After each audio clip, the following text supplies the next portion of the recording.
الله وكفى وسلام على عباده الذين اصطفى أما بعد فأعوذ بالله من الشيطان الرجيم واعتصموا بحبل الله جميعا ولا تفرقوا واذكروا نعمة الله عليكم إذ كنتم أعداء فألف بين قلوبكم فأصبحتم بنعمته إخوانا وقال تعالى في مقام آخر والعصر إن الإنسان لفي خسر إلا الذين آمنوا وعملوا الصالحات وتواصوا بالحق وتواصوا بالصبر. وعن حذيفة رضي الله تعالى عنه قال قال رسول الله صلى الله عليه وسلم لَتَأْمُرُنَّ بِالْمَعْرُوفِ وَلَتَنْهَوُنَّ عَنِ الْمُنْكَرِ أَوْ لَيُوشِكَنَّ اللَّهُ أَنْ يَبْعَثَ عَلَيْكُمْ عِقَابًا ثُمَّ تَدْعُونَهُ فَلَا يُسْتَجَابُ لَكُمْ رواہ الترمذی رحمہ اللہ تعالی۔ میرے نہایت واجب الاحترام قابل صد احترام برادران اسلام، السلام علیکم ورحمۃ اللہ وبرکاتہ۔ اللہ رب العزت نے اس کائنات کے اندر ہدایت کے اسباب بھی پیدا فرما دیے اور گمراہی کی طرف جانے کے اسباب بھی بیان فرما دیے، جو قرآن مجید فرقان حمید کے اندر واضح طور پر نظر آتے ہیں۔ خیر کے پھیلنے کی جگہ، شر کے ختم ہونے کی جگہ، خیر کے پھیلنے کی جماعتیں اور شر کو روکنے کی جماعتیں اللہ رب العزت نے قیامت تک جاری اور ساری فرما دیے ہیں۔ اب انسان کے اوپر ہے وہ اپنے آقا مدنی کریم صلی اللہ تعالی علیہ وسلم کے بتائے ہوئے طریقوں پر چلے، اللہ کی عبادت اور اطاعت کو لازمی پکڑ لے۔ انسان یہ سمجھتا ہے عبادت صرف نماز کا نام ہے، عبادت صرف نماز کا نام نہیں بلکہ امام غزالی رحمۃ اللہ علیہ فرماتے ہیں عبادت 10 چیزوں کا نام ہے، اگر ان 10 میں سے ایک بھی نہیں ہوگی تو ہمارا دین بھی مکمل نہیں ہوگا اور ہم پورے کے پورے اسلام کے اندر بھی داخل نہیں ہوئے۔ اس لیے اب دوسرے سپارے کے اندر سورہ بقرہ فرمائے کہ ادخلوا فی السلم کافہ، کہ پورے کے پورے اسلام میں داخل ہو جاؤ، شیطان کے طور طریقوں پر مت چلو۔ اب عبادت، روزہ، حج، زکوٰۃ، تلاوت، دعوت، حقوق اللہ، حقوق العباد، یہ تقریباً 10 ایسی چیزیں بنتی ہیں جن کو عبادت کہا جاتا ہے۔ اب دعوت نکلے تو تب بھی یہ عبادت مکمل نہیں ہے، نماز کو نکال دیں یا روزے کو نکال دیں یا حقوق اللہ اور حقوق العباد کی ادائیگی درست نہیں ہو رہی لیکن نمازیں ہو رہی ہیں، یہ انسان بھی خسارے کے اندر ہے۔ اس لیے صحیحین کی مشہور روایت آپ نے سنی ہوگی، ایک آدمی کتنی اخلاص کے ساتھ نمازیں ادا کر رہا ہے، سخت سردی کے اندر اٹھ کے وضو کرنا، بستر کو چھوڑ کر مسجد میں آنا اور 4 رکعت ادا کرنا، یہ بہت مشکل ہوتا ہے، لیکن کل قیامت کے دن قبول شدہ نمازیں، اخلاص والی نمازیں، عمدہ نمازیں، لمبی لمبی نمازیں، سنت اور فرائض اور مستحبات کا رعایت کرتے ہوئے جو ادا کی تھی وہ کسی اور کے لیے رہ جائیں گی، اور اس نے حقوق اللہ کے اندر کمی کی، کسی کو گالی دی، کسی کو تھپڑ مارا، کسی کے ساتھ زیادتی کی، کسی کی زمین قبضہ کر لی، کسی کی چیز قبضہ کر لی، کسی سے ادھار لیا اور واپس نہیں دیا، یہ آدمی اپنی قبول شدہ نمازیں دوسرے کو دے کر خود جہنم کا انگارہ بن جائے گا۔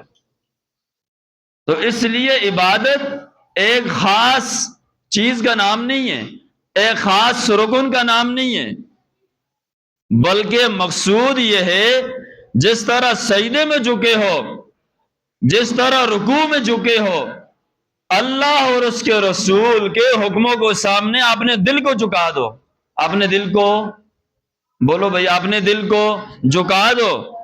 دل کا جھکاؤ کس طرف ہے؟ دل کا جھکاؤ کس طرف ہے؟ یہ 24 گھنٹے کے اندر سر کے بالوں سے لے کر پاؤں کے ناخن تک اپنا حلیہ مبارک، اپنے صبح و شام زندگی کا آغاز اور اختتام، ہاں سردی اور گرمی، خوشی اور غمی، بیاہ اور شادی کے اندر دیکھنا ہوگا ہم آقا مدنی کریم صلی اللہ علیہ وسلم کے طور طریقوں پر چل رہے یا یہود و نصارہ کے طریقے ہمارے گھروں میں آباد ہیں۔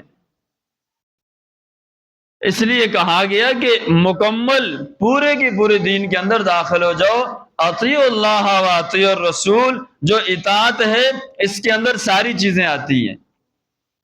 اس لیے کہ ایک عمارت جو بنتی ہے، اس عمارت کو جو بنایا جاتا ہے وہ ایک بلاک سے نہیں بنایا جاتا، اس کے اندر سریہ بھی لگ رہا ہے، اس میں بلاک بھی لگ رہے ہیں، اس کے اندر بجلی کا نظام بھی لگ رہا ہے، پانی بھی لگ رہا ہے، اور پھر ایک ستون کے اوپر قائم نہیں ہے، 4 دیواری بھی ہے اور 5 ستونوں کے اندر اوپر وہ عمارت کھڑی ہوتی ہے۔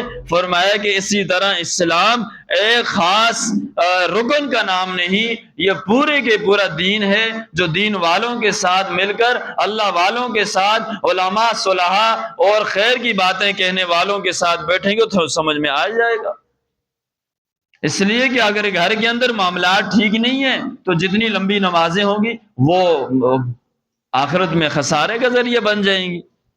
اس لیے فرمایا اقم الصلاۃ تنہا عن الفحشاء والمنکر، کہ بے شک نماز بے حیائی و برے کاموں سے روکتی ہے۔ آپ کے سامنے جو میں نے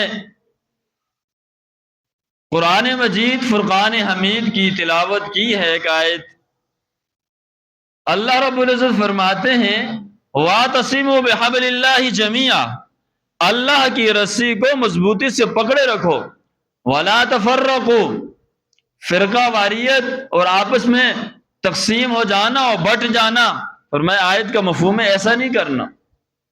وَاذْكُرُوا نِعْمَتَ اللَّهِ، اللہ کی نعمتوں کو یاد کرو۔ اور کون سی نعمت ہے؟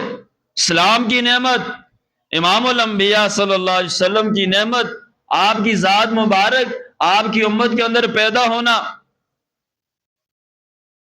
یہود اور نصارہ اور پہلے انبیاء پر ایمان لانے والے کہہ سکتے ہیں کہ یا اللہ، جو امت سب سے آخر میں آئی دنیا میں وہ جنت میں سب سے پہلے جائے گی، اور ہم پہلے آئے، ہم پہلے جنت میں نہیں جائیں گے، بعد میں جائیں گے۔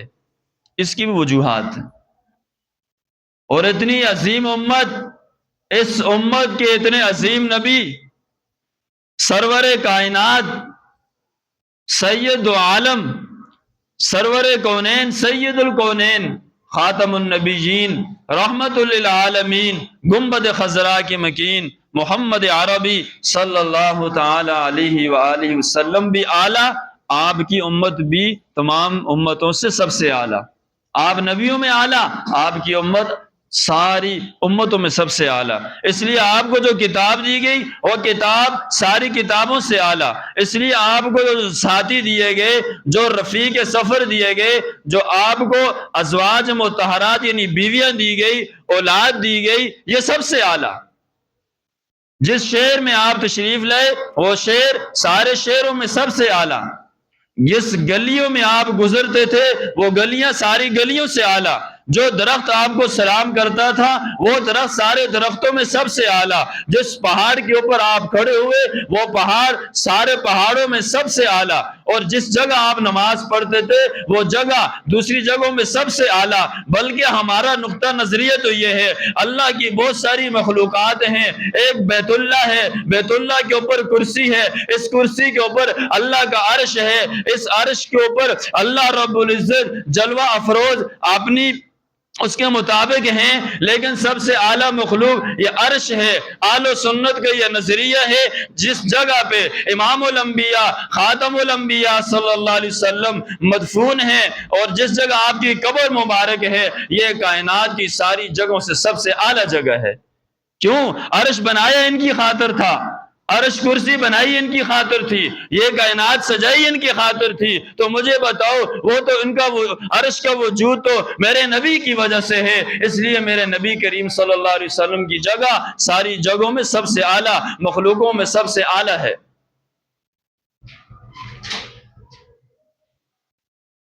تو میرے بھائیوں اور دوستو، اعلیٰ ہونے کی کیا وجوہات ہیں؟ سب سے بڑی وجہ یہ ہے کہ آپ خاتم النبیین بن کے تشریف لائے۔ اور میں آپ کو ایک بات یہ ذکر کر دوں، بسم اللہ الرحمن الرحیم۔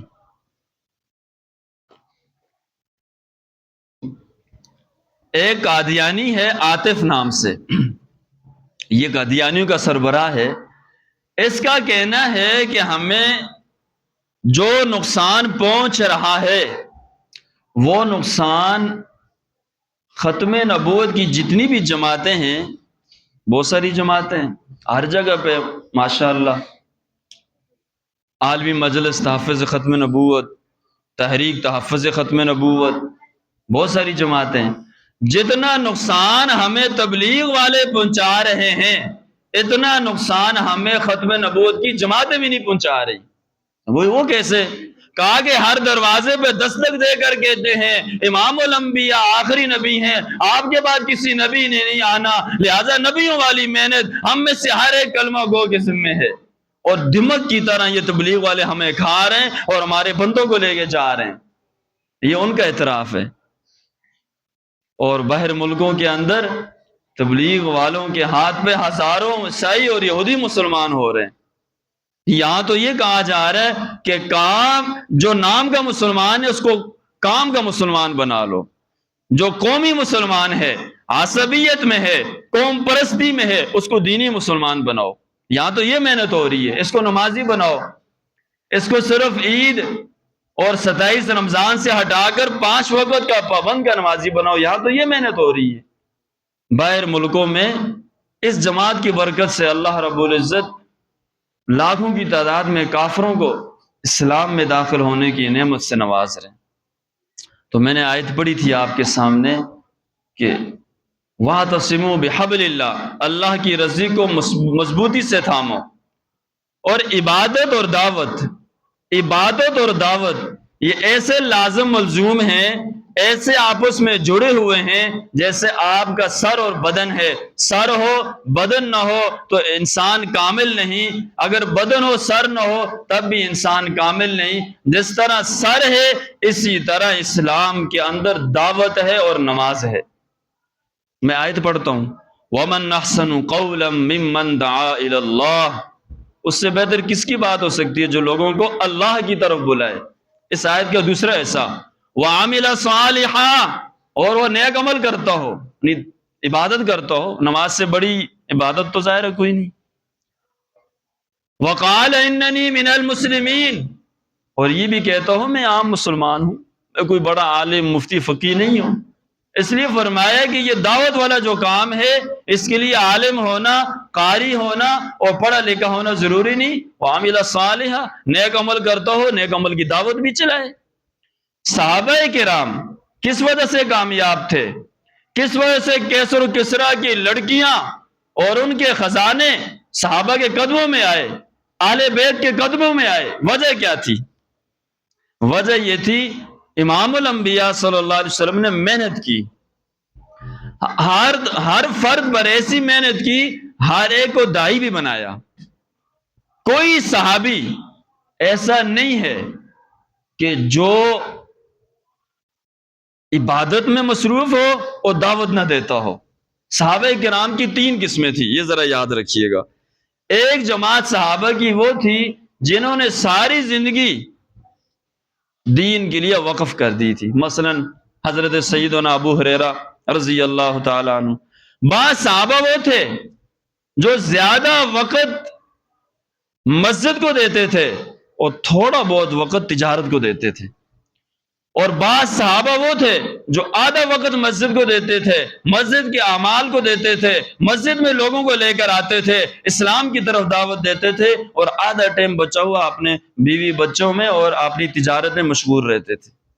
اس سے نیچے صحابہ کرام کی کوئی وہ نہیں تھی کہ جو ساری زندگی دن پورا دنیا کمانے میں لگے ہوئے ہو، کوئی صحابی ایسا نہیں تھا۔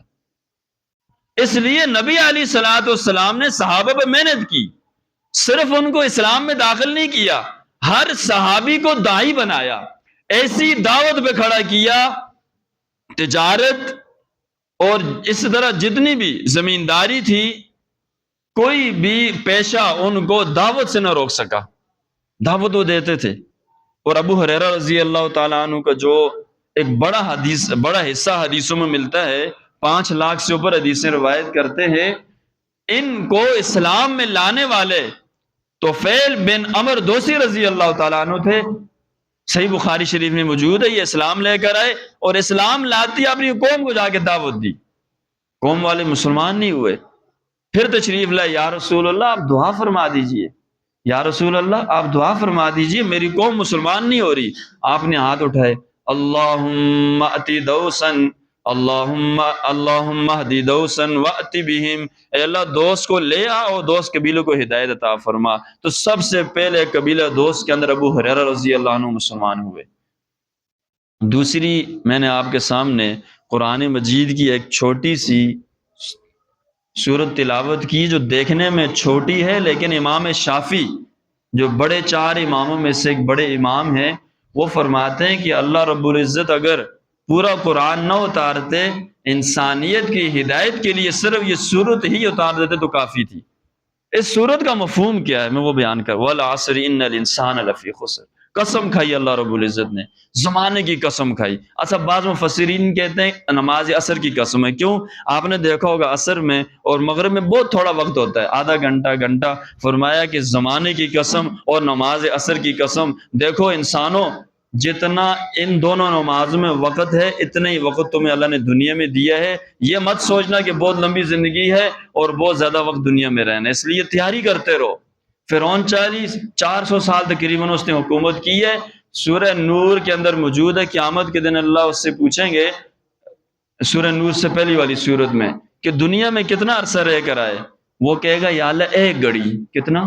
ایک گھڑی کس کو کہتے ہیں؟ جیسے آپ آنکھ بند کریں اور کھول دیں، اس کو گھڑی کہتے ہیں۔ یہ قرآن مجید کے اندر بھی موجود ہے، کلمح البصر، آنکھ چپکے اس سے بھی زیادہ، فرمایا کہ اتنی عرصہ دنیا میں رہوں بس۔ واہ 70 سال کیا زندگی، اللہ کے حکموں کو توڑ کے، اللہ رسول کے حکموں کو چھوڑ کر۔ ایسا نہیں ہے، اللہ رب العزت نے ہم سے مطالبہ کیا ہے کہ پورے کے پورے دین میں داخل ہو جاؤ۔ اور اس آیت کا میں مفہوم بیان کر کے بات ختم کرتا ہوں، والعصر، زمانے کی قسم، سارے کے سارے انسان خسارے میں ہیں، الا الذین آمنوا، مگر جو ایمان لے کر آئے، مطلب عقیدہ ٹھیک ہو۔ نمبر 2 وعمل الصالحات، عمل الصالحات کا ترجمہ یہی ہے کہ نیک عمل کرتا ہو، لیکن مفہوم اس کا آسان یہ کہ جس کا عمل سنت کے مطابق ہو۔ 2 اچھا یہ ایمان والے بھی ناکام ہیں جب تک نیک عمل نہ کر لیں، ایمان والے اور اعمال کرنے والے یہ دونوں بھی اس وقت تک ناکام ہیں جب تک وتواصوا بالحق، نیک عمل کی دوسروں کو دعوت نہ دے دیں۔ پھر یہ تینوں بھی ناکام ہیں، ایمان والے بھی ناکام، نیک عمل کرنے والے بھی ناکام، نیک عمل کی دعوت دینے والے بھی ناکام ہیں اس وقت تک جب تک نیک عمل دیتے ہوئے مشکلات آئیں، پریشانی آئیں، وتواصوا بالحق وتواصوا بالصبر، اس پہ صبر نہ کریں۔ 4 چیزیں۔ اس لیے جو میں نے آج آپ سے بات کرنی تھی وہ یہ تھی کہ ماشاءاللہ عالمی سطح پر دعوت تبلیغ کی جو محنت ہے یہ ہو رہی ہے، وہ اسی سلسلہ ایک کڑی کا سلسلہ ہے۔ 6 نومبر کو رائے گنج کا اجتماع آ رہا ہے، اور یہ اجتماع 2 حصوں میں ہوتا ہے۔ پہلا حصہ 9 تک، 6 نومبر سے 9 تک، اور اگلا حصہ یہ 2 حصوں میں اس وجہ سے کہ مجمع بہت بڑا ہوتا ہے، جو کنٹرول نہیں کیا جا سکتا، سنبھالا نہیں جا سکتا۔ اس میں ماشاءاللہ خیر کی بات ہوتی ہے، ہدایت کی بات ہوتی ہے۔ آپ نے دیکھا ماشاءاللہ ایک ایسی عام دعوت، محمد یوسف کرسچن تھا، پورا خاندان دعوت تبلیغ کی محنت سے جو ہے نا وہ ادھر آ گیا۔ کتنے کرکٹ کھیلنے والے لوگ، بھائی محمد ثقلین ہے، انضمام الحق ہے۔ انضمام الحق کو کہتے ہیں اتنا ڈانٹتا تھا کھلاڑیوں کو کہ غصہ بہت اس کو آتا تھا۔ سعید انور صاحب کہتے ہیں اس کے میں نے 10 دن لگوائے، اس کے بعد یہ آگے نیچے ٹھنڈا ہو گیا، اور ماشاءاللہ پھر ٹاپ کے کھلاڑیوں میں اس کا شمار ہونا شروع ہو گیا انضمام الحق کا۔ اور آپ کو پتہ ہی نا، پھر وہ ایک کافی قد بھی لمبا ہے ماشاءاللہ، اور اس کی گیند کسی کو لگ جائے تو وہ تو پھر مر ہی جائے گا۔ اسی طرح جو ہے ہمارے ثقلین مشتاق صاحب ماشاءاللہ، تو بھائی محمد جنید جمشید صاحب، تو یہ تبلیغ کی جو محنت ہے یہ فرقہ والیت اور پالیسیاں اور سیاست ان چیزوں سے پاک صاف ہے۔ کتنے لوگ تھے جن کو الحمد شریف صحیح نہیں آتی تھی، الحمدللہ دعوت تبلیغ میں گئے، الحمد شریف ٹھیک ہو گئی، 10 صورتیں۔ تو اس سلسلے میں آپ سب حضرات سے درخواست ہے، جو خود جا سکتے ہیں وہ خود جائیں، جو خود نہیں جا سکتے وہ کوشش کریں کہ اپنے ساتھیوں میں سے کسی ایک کو بھیج دیں۔ لاکھوں لوگ آتے ہیں، یہاں سے بھی مجمع جائے گا، لیکن یہ ہے کہ ایسے اجتماعات پہ جانے سے انسان کی آخرت سنور جاتی ہے، آخرت بن جاتی ہے۔ جیسے میں نے آپ سے ذکر کیا، کوئی صحابی ایسا نہیں تھا جو دعوت نہ دیتا ہو، لیکن اب ہم میں سے کون دعوت دیتا ہے؟ ہمارے گھر کی عورتیں وہ نمازیں نہیں پڑھ رہی، ہمارے گھر کے 100% لوگ نمازی نہیں ہیں، اور اس لیے دعوت تبلیغ کی جو محنت ہے وہ مجمع کو مسجد میں لانے کی محنت ہے۔ قرآن مجید جو ہے پورا نہیں، کم از کم ایسی 10 صورتیں یاد کر لیں جو نماز میں پڑھی جا سکیں۔ تو اس کے لیے ہم دعا بھی کریں، اللہ رب العزت اس اجتماع کو سارے عالم کے لیے ہدایت کا ذریعہ بنائے، اور ساری انسانیت کے لیے ہدایت کا ذریعہ بنائے۔ ہر بگڑا ہوا آدمی، ہر بگڑا ہوا انسان جس کے اخلاق ٹھیک نہیں تھے، جو ہمارے بعض علاقوں میں لوگ قتل کرتے تھے، لیکن ماشاءاللہ وہ اتنا وقت نہیں ہے، ماشاءاللہ اس کام میں لگے، اللہ رب العزت کا ایسا نظام چلا کہ وہ ماشاءاللہ اب 5 ٹائم کی نماز، لڑائی جھگڑے ختم ہو گئے، توبہ کر لی اور آپس میں صلح کر لی۔ خاندانوں کے خاندان آپس میں لڑتے تھے۔ تو اللہ رب العزت ہم سب کو دین پر عمل کرنے کی توفیق نصیب فرمائے، سنت ادا فرمائے۔